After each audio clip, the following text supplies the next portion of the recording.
Hey everyone, it's Dr. Rick. Hopefully you'll have a good Memorial Day weekend. But I had a couple questions or a couple patients ask me about diabetes and exercise and how to start, especially if they haven't been active for quite some time. So I'm going to interrupt my exercise routine at the Endorphin Effect Training Center to discuss with you how it works.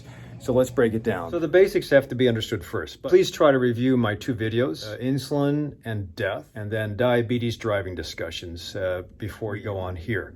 But the basics will be discussed now. When you have food, no matter where you are in the world, different areas will have different flavors, but you have to process the food.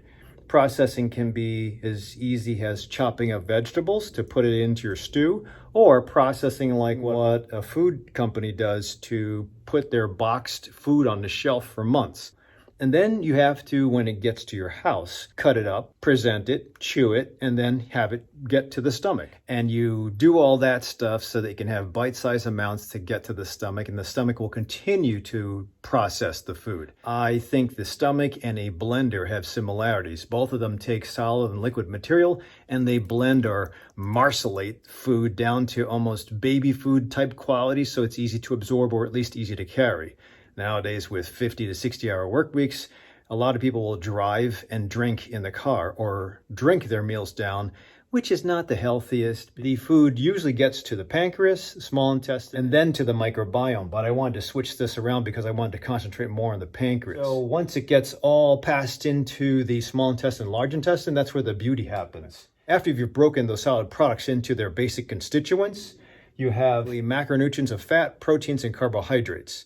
And then you have other nutrients, minerals, and a couple other things which we won't discuss here. But for the talk today, we'll talk about carbohydrates, and in particular, glucose, because glucose is usually what triggers insulin.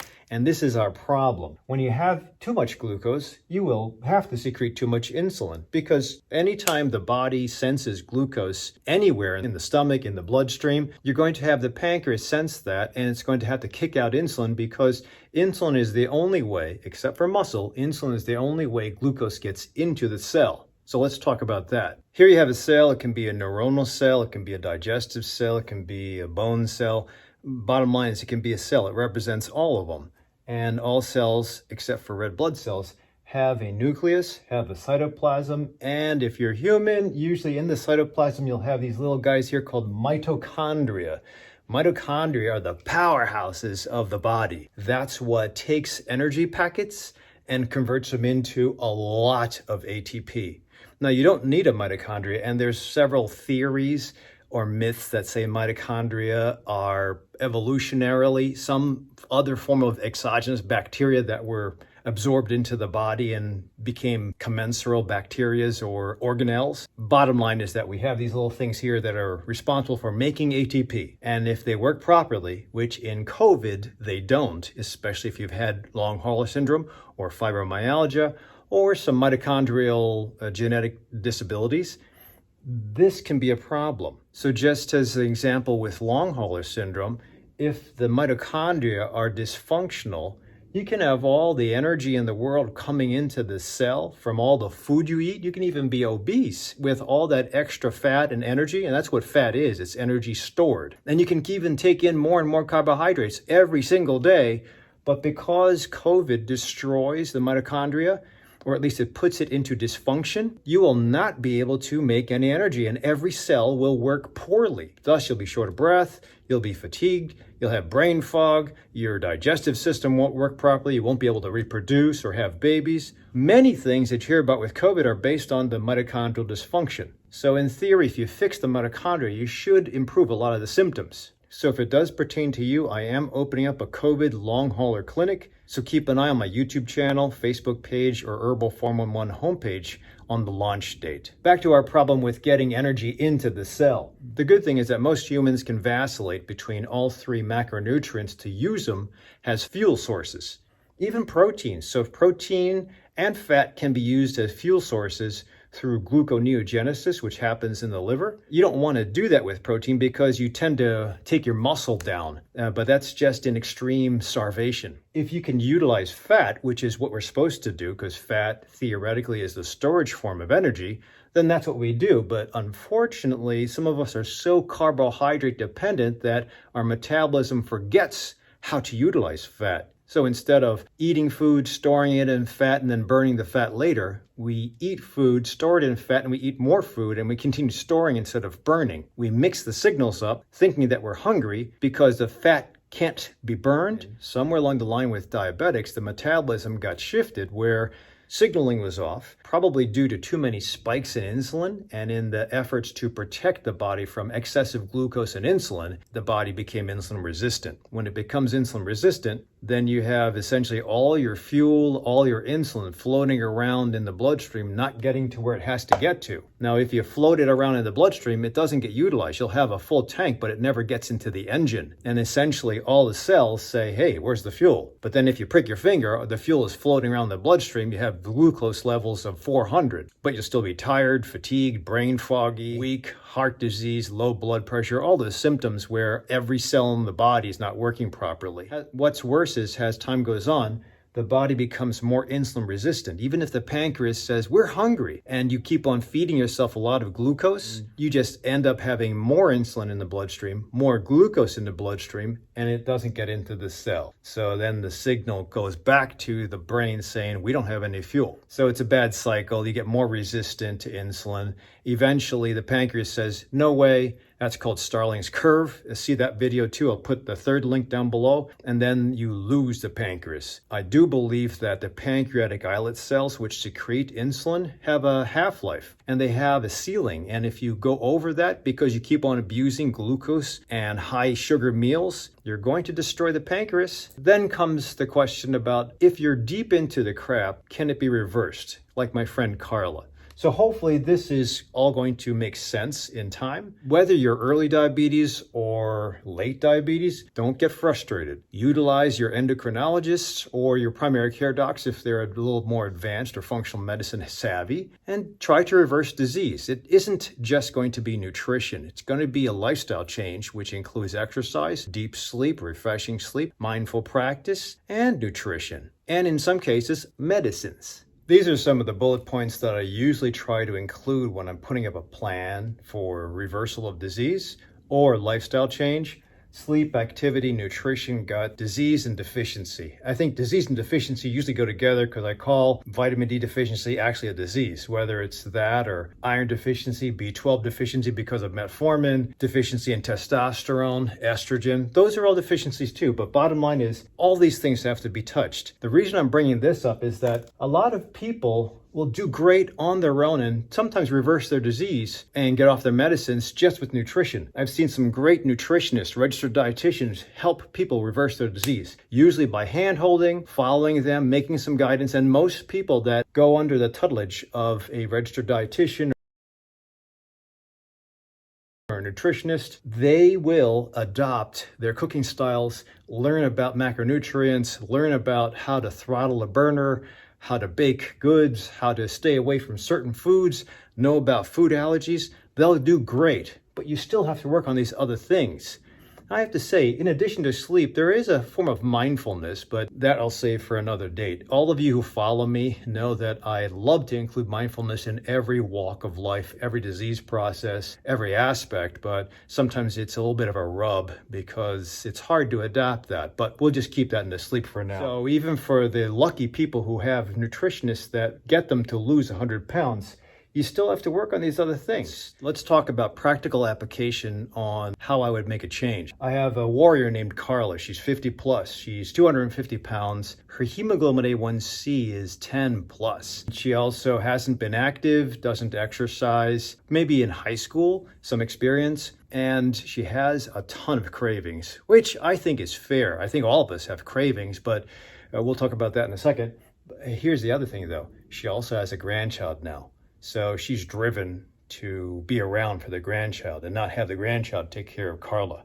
So let's talk about that. The idea is that the cause is not lost with all these factors. It's going to be hard. Maybe we'll use Carla as a reminder that if you're just beginning this journey, don't wait until you're at Carla's level. But I still think Carla has a chance here. So what I would suggest with Carla is first this. These cravings have to be addressed, and there's many different reasons for cravings. Could be a sleep disorder, could be that she's insulin resistant, which probably she is.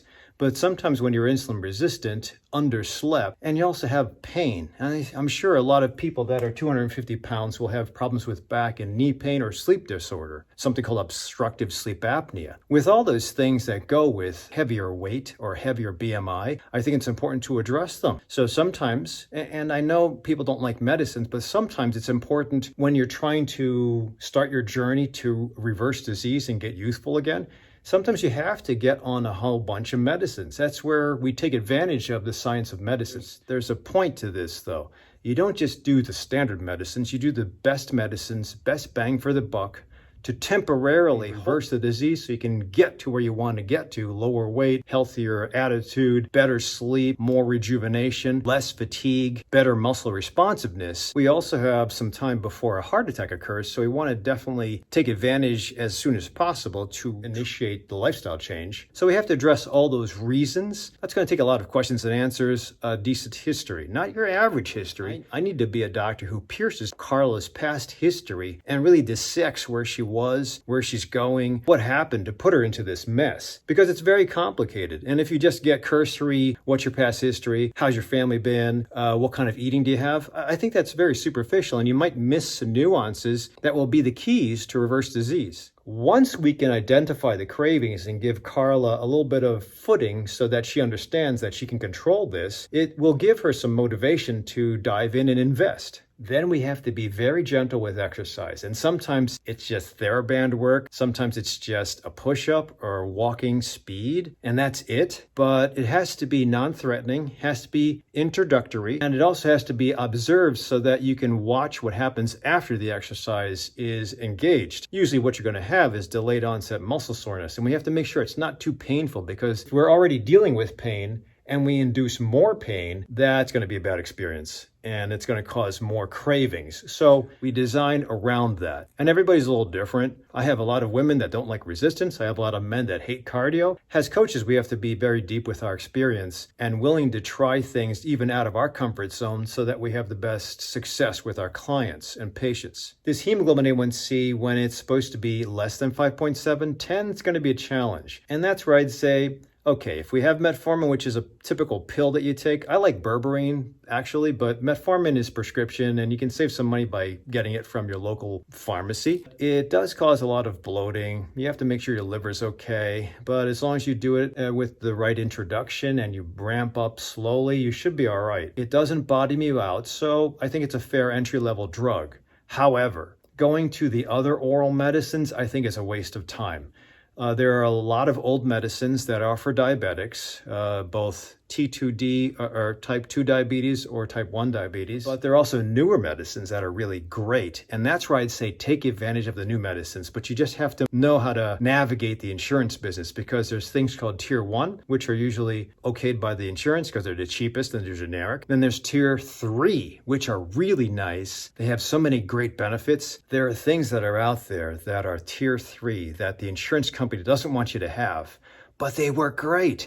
SGLT2 inhibitors are oral pills that work to actually reverse heart failure. They make you pee off a lot. In fact, you don't even have to be a diabetic. Some cardiologists are using it to reverse heart disease. But if you're a diabetic, it'll lower your glucose, it'll lower your weight, it'll decrease appetite, and it'll save your heart. So that's a great medicine, but you have to be on the phone as a doctor and argue with the insurance company to say, I want this for my patient. So that's one medicine I think is great. Another medicine, and trust me, this is a good one, but it's an injectable. So those are called GLP-1 analogs. They're called incretins, and I think they're great too. They have less side effects than sulfonylureas. If you're on glyburide, that's a sulfonylurea. That has a side effect of bottoming out your glucose. They get shaky and they have to eat candy because their glucose goes too low. Well, these GLP-1 analogs, they don't do that, most of them. However, their other benefit, they make you lose lose weight, they decrease your appetite, decrease your cravings. 2 of them are just once-a-week injections that hurt less than a B12 shot. But the problem is the insurance companies don't want to pay for SGLT2 inhibitors or GLP-1 analogs because they're expensive. They'll pay for the super cheap metformin and the super cheap gliburides or the sulfonylureas. They will kick and scream when the doctor calls and says, I want my patient on these 2 fancy ones. I don't want the non-fancy. And they'll say, well, what are the criteria that you want your patient on this expensive medicine? I'll say, they failed. They failed the old medicines. They're having side effects. And then the young person on the other end of the line will say, nope, that doesn't count. They have to be on these other medicines. Do you want to talk to a doctor? I'll talk to a doctor. What the heck? It's almost like a threat to the primary care doctor. I think it's called escalating your request to a physician. And it's like, oh, now I got to talk to the principal. You can see that you have to go on this journey, and that's now the second half hour of waiting on a telephone just to get a pre-authorization. I think you have to do it every time you call in a refill on this medicine. It's a pain in the ass, but I think it's better. So if I can get Carla on a better medicine, lower the hemoglobin A1C, and just with nutrition, as I mentioned before, you can probably lower the hemoglobin A1C at least 2 points. So that'll put her into an 8, which is tangible. 8 to a 7, 7 to a 6, 6 to a 5, we're done. So, I mean, that's half of the problem, is to use the right medicines. Whether we push the weight in the first year or not, I don't care. Now, obviously, Carla, in her mindset, wants to lower her weight really quick to 130 pounds, but I think that will come in time. I have to honor that request, but I have to also say, we first must build up muscle. Muscle will help burn fat. I'll leave you with this, and these are the 4 things that I have to take into consideration when trying to design a personal approach to reversing disease are the A, B, C, and D's. Attitude, that could be hatred, fear, frustration, ambivalence. You have to see and meet the patient where they're coming in with this disease and support them. Support them with knowledge, support them with therapy if necessary. You have to know their BMI. You have to know what they were before. You have to know what kind of experience they've had with the BMI. You have to see, I think, what is fat, what's muscle. Take advantage. See what dynamics of their bones and joints are going on, if they have arthritis. In addition, conditioning. If they haven't exercised in a long time, if they're coming off of COVID and they're totally fatigued, if they only have options because they're 60-hour-a-week workers, if they have 3 kids they have to take care of. And then finally, duration. If you've had somebody that's had the disease process for like 40 years and they've tried everything, there might be a little bit of hesitation, and the knee-jerk reaction from the patient will be, I've tried that, I've tried that, I've tried that. Response would usually be, okay, let's try something totally different. And you're going to run out of room that way. Sometimes it's just taking a little bit of pieces here and there and then putting in a new recipe of sorts. Don't be frustrated as providers or coaches, but also as patients. Be open to having another way to see a plan. I think that if you can get a coach to see it from the outside, it's always better to have a second opinion on how to get out of the woods when you're having difficulty with visualizing the exit. Bottom line is that it's never too late. Even if you have to go towards using medicines and fancy medicines or procedures or machines to reverse the disease and get back to youth, I think that's fair. I really feel that there's 2 ways to go through life: disease and no disease. And usually when you do the no disease part, you will feel youthful. You'll obviously be in the same package as you are when you're 58, going on 59, but you'll still kind of harken back to youthfulness in waking up, in finishing a workout, in holding hands, in finishing a sprint or running in the rain. I think all those things are great. I feel sorry for people who can't experience that anymore, but I would always say there's a way. When there's a way, there should be a will, but it's up to you and your coach to develop that will. So hopefully this gives you a couple of ideas. Carla, hang in there. We're going to reverse this disease. Anybody else out there, if you're a little bit on the fence or you need some help and you're not getting it from whoever's helping you, get to Herbal 411, New Patient Consult. I'll give you a hand. Thanks for watching up to this point. Don't forget to subscribe. See you at the next video.